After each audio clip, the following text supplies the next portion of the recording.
dolaskom u Travnik osjetite dio prošlosti starog i novog.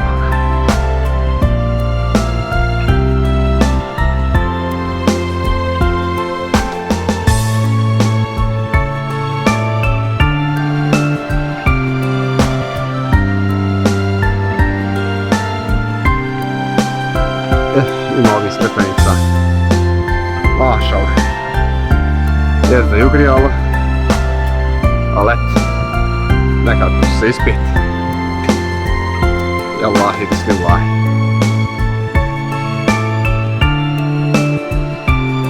Iako baš nema puno turista,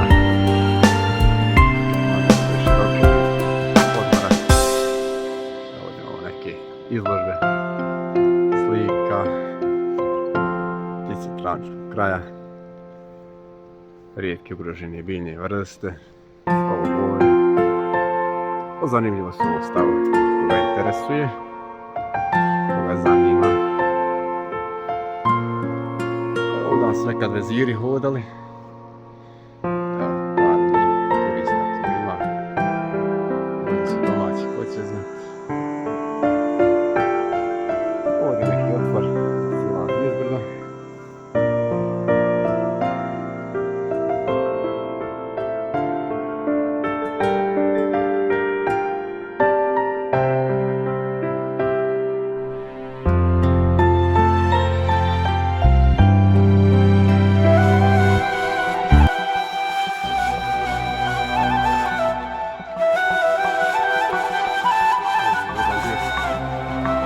Unutrašnji dio tvrđave.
Nekad bili topovi, poredani, štitili vezir grad, veseli.